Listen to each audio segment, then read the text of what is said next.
Hello, darlings. How are you?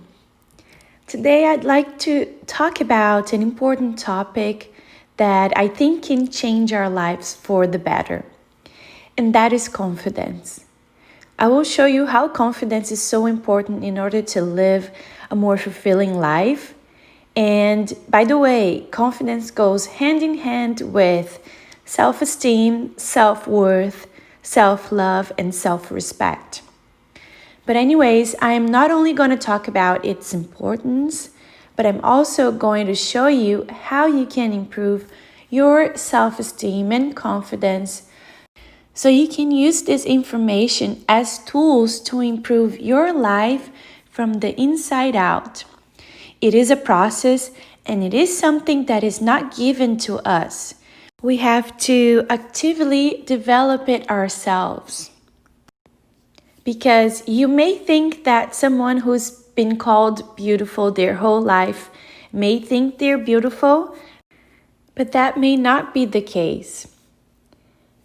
And no matter your background, your history, your looks, you can become a confident person over time. Actually, you realize that none of this should be used as an excuse for you not to love yourself. But before I can tell you about the importance of confidence and how you can become more and more confident in your life, I'd like to give you a little background about myself so you know a little bit about my history and my path to self-esteem and confidence. Okay, so when I was a child, as early as 7 years old, I was made fun at my school because I had to wear glasses, and the kids at my school would call me Four Eyes. My primary school colleagues also made fun of my height. I was never really tall, and I guess that's when I began kind of having this feeling of inadequacy. Actually, that kind of bullying over the years didn't help me build my self-esteem. I also never received much information from my parents. They have either never really given me much compliment, or there was this belief I was never good enough, that I had to live up to my dad's expectations of academic success because he has achieved a lot himself.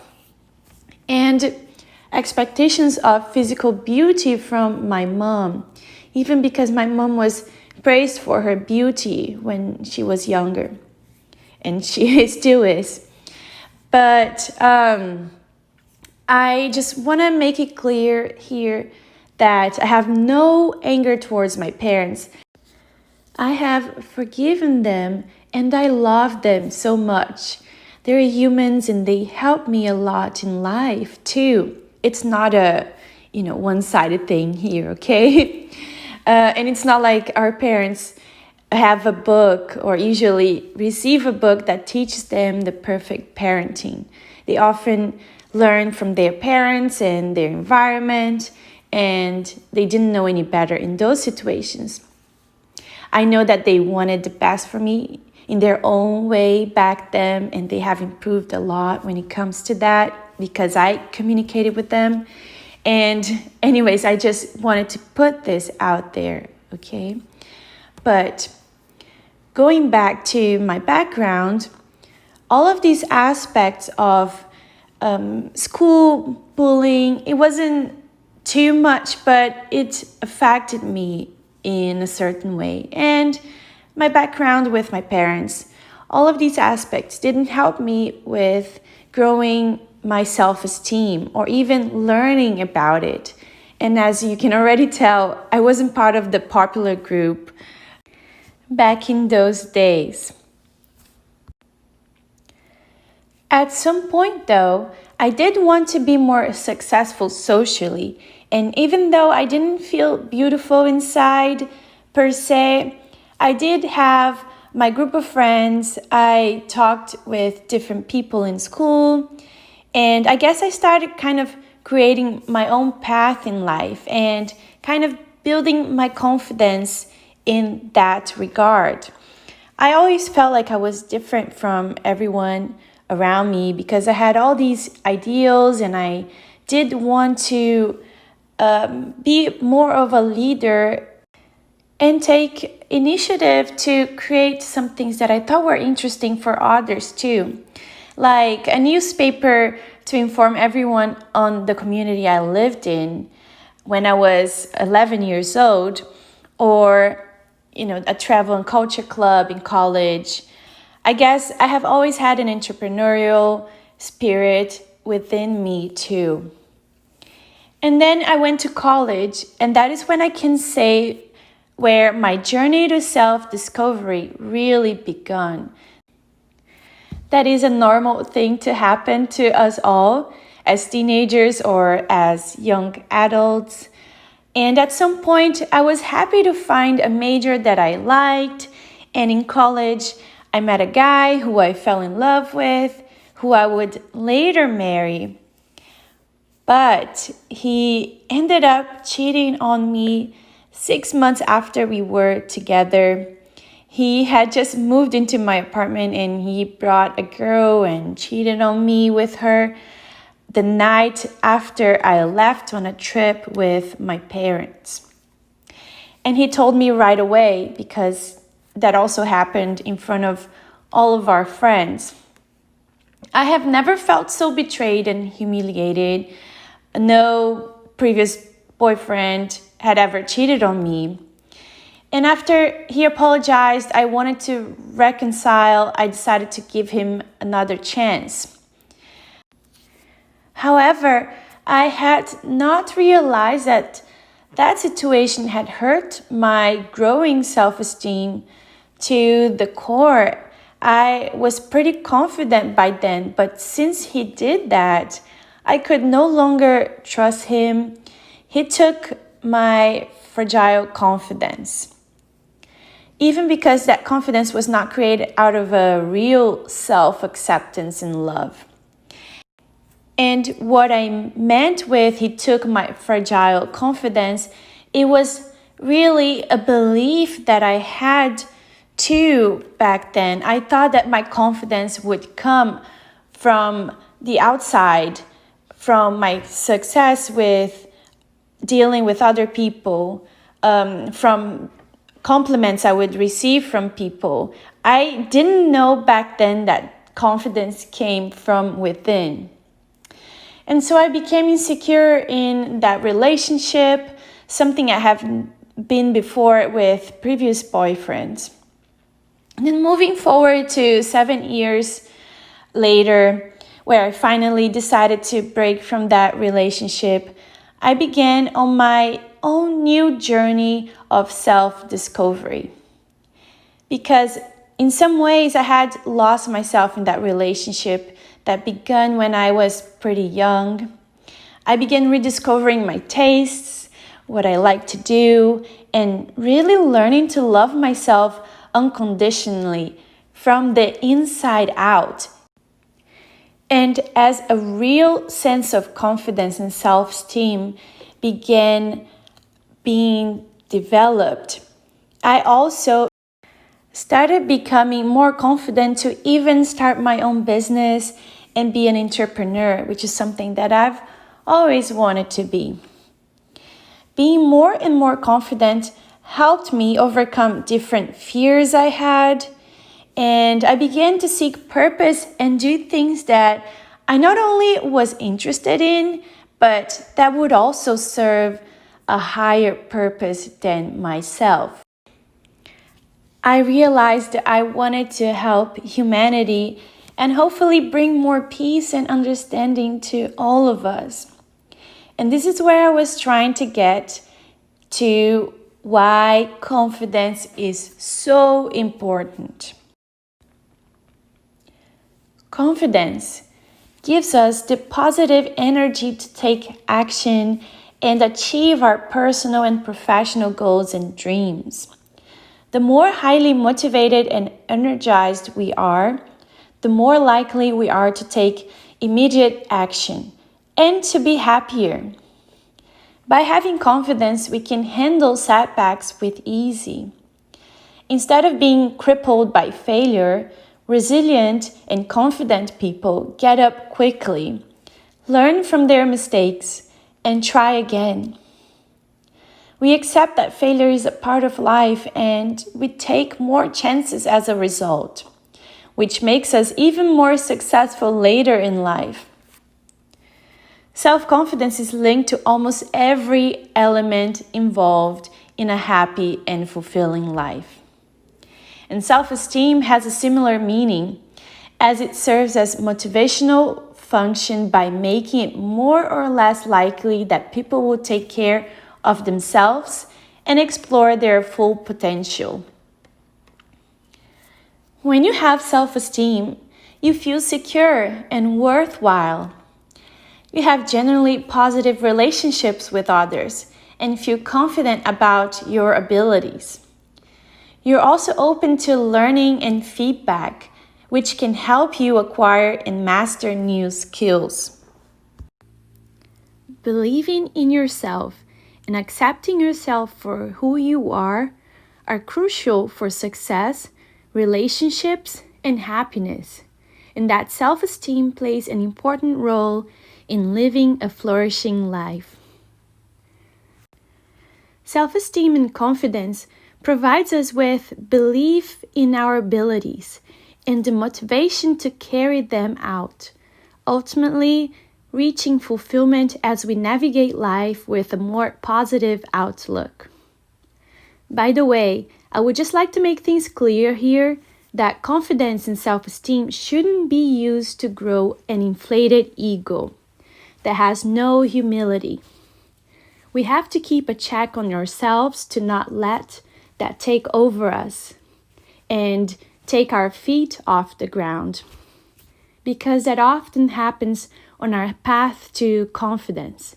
But together with self-esteem and love, realize that there is no reason to treat others wrong, that we love ourselves, but that doesn't mean we can't learn from another and listen. Developing humility alongside is also of importance.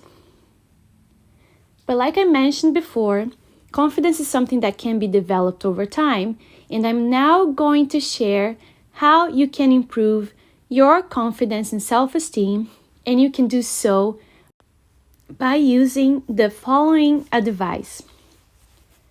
The first advice that I have for you is to begin learning about yourself. And how can you do that? Well, you can start off by writing a journal, writing stuff about yourself as things come along.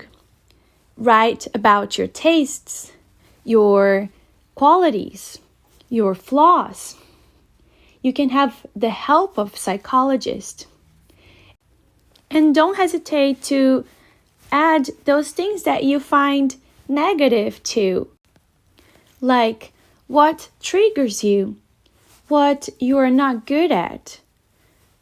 In any case, you can use different tools here to learn about yourself, and mindfulness is huge here. Meditation is also of good advice. The main key, though, is to be honest with yourself. This leads me to my second advice, which is, while you're practicing self-discovery, you need to be self-accepting and have self-compassion. None of us is perfect, and so when you talk to yourself, be loving, be kind, be understanding.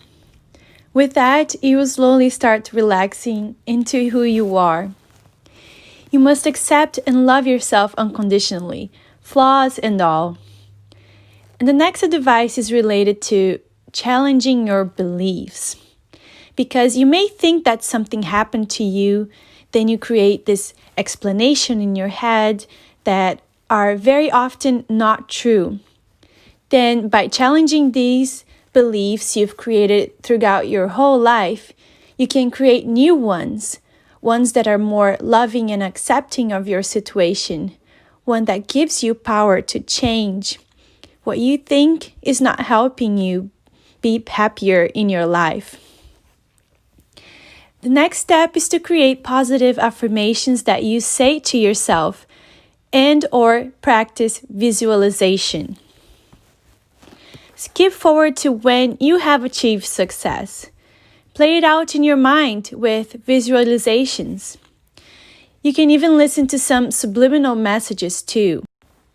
This advice is very important because we want to put all these new affirmations into our subconscious or truly believe in them. And so when you practice visualization, you can see yourself where you want to be, and that will eventually become your reality. The next advice is to stop comparing yourself to others. The only person you should always compare yourself with is with yourself. So don't be jealous of other people. Don't compare yourself on social media. Everybody is going through their own journey, and you have yours, and yours is beautiful too. My next advice is to think about what you are naturally good at. When you start learning more about yourself, this should come naturally. You can say you're confident to perform certain tasks like playing the piano, or maybe you're a great cook, and that brings you confidence. And if you can't think about anything, which I'm sure there is something, like you're good at being a good friend, for example, you can also think about the skills you would like to develop or foster, and focus on those. Focus on a few of those so you really do become good at it, and you can say you're confident about it to everyone around you. And finally, embrace confident body language, a confident way of speaking. Speak with certainty. The way you dress plays a role in it too. You can even fake it until you make it, but it is important that you become mindful of postures, for example. And I understand that there are some days that we're feeling a little bit lower, we're not feeling as confident, and that's fine. But in general, when you do position yourself in a confident manner, that instinctively make you feel more confident too. So even when you're down, maybe try to, make different gestures that brings a sense of confidence. All of these advice together will absolutely help you become more confident and increase your self-esteem over time. And it is something that it's got to be practiced and reminded every day. Eventually, you won't need to focus on these things so much because it's just going to come naturally. But this advice that I've just shared with you will absolutely get you there if you put the effort towards it. And don't forget to treat others with respect and compassion. By becoming more confident, we can't forget to be humble at the same time. And don't let an inflated ego take over you, because that's not going to help you either. As it's not going to help you with your interpersonal relationships and or bringing more happy and fulfilling moments to your life. And I hope what I've shared with you today has helped you see confidence with another light, and you can improve your self-esteem overall.